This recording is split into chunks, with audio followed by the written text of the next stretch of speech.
Isaac did force organizers of the Republican National Convention to cancel most of the opening day programs today. That convention is taking place in Tampa. And as I said, it was a light schedule today, but the convention did formally kick off this afternoon. Yeah, the session lasted just about that long. RNC Chair Reince Priebus, who's a Kenosha native, pounded the ceremonial gavel.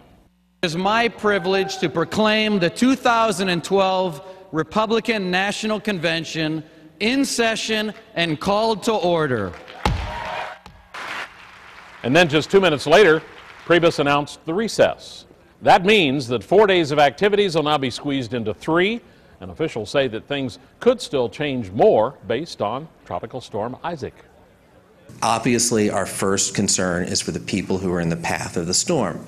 So as we continue to move ahead, we're planning for a Tuesday, Wednesday, Thursday convention, and we have a wait-and-see attitude to see what happens with the storm. Republicans also started a couple of debt clocks to be on display during the convention. One reflects the total national debt, and the other counts how much the debt is rising during the convention. Well, Janesville Congressman Paul Ryan is also someone who Republicans certainly expect to attend and speak at the National Convention this week. And in his hometown of Janesville this morning, Ryan was greeted by hundreds of people for a send-off. Fox 11's Bill Miston has more on what Ryan had to say. Bill? Tom, Ryan spoke on the economy, family, values, and jobs, as well as claiming that the Obama administration isn't helping get the nation's economy back on track. Hello, Janesville. It's good to be home. Speaking at his old high school's gymnasium, Ryan touched on the economic hardships that have hit Janesville, specifically the closing of the General Motors plant. We've been hit hard. And the nation, and how they can be fixed. Flourish entrepreneurs and small businesses so people can get back on their feet. That's exactly what the Romney plan for a stronger middle class is all about doing. But his speech didn't start off without interruption.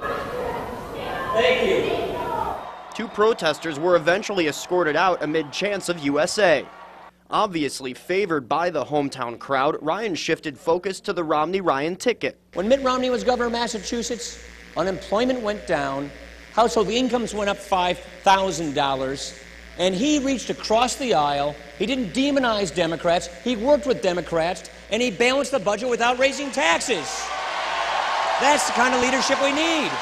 Thank you so much for coming out. Ryan will head to Tampa Tuesday. However, Governor Scott Walker is already in Tampa, preparing for his speech Tuesday night. In a conference call with the media, a hoarse-voiced Walker says he will focus on what has been done in Wisconsin in his past 2 years at the helm. Recall Walker! That includes touching on the recall election, stemming from the elimination of nearly all collective bargaining rights for public employees to balance a $3.6 billion budget deficit. You're certainly talking about the difference between those who put their faith in view success in government as more people being dependent on the government versus those of us down here who believe success ultimately is measured by how many fewer people are dependent on the government. As to whether Ryan's Wisconsin popularity is overshadowing Romney, Walker says that's not the case. I think for a lot of us, particularly those of us who know Paul in Wisconsin, it's made us think that much more highly of Mitt Romney. Ryan will spend the rest of the day today working with aides before heading to Tampa.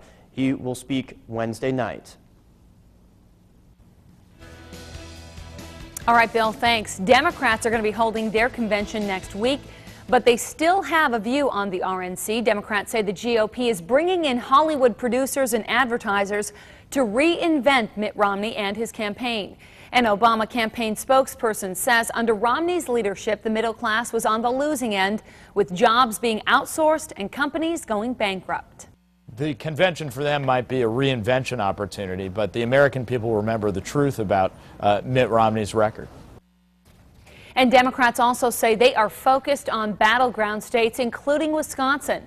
The Heartland Tour will be making its way to Green Bay tomorrow. The bus tour includes activists for the Democratic Party, The stops will focus on the economy. And you can keep an eye on both sides of the political aisle by visiting our website, fox11online.com, and then clicking on the On Politics tab. There you're going to find the latest headlines from the Republican National Convention and the race to the White House. And don't forget to bookmark On Politics for balanced coverage during the upcoming Democratic Convention.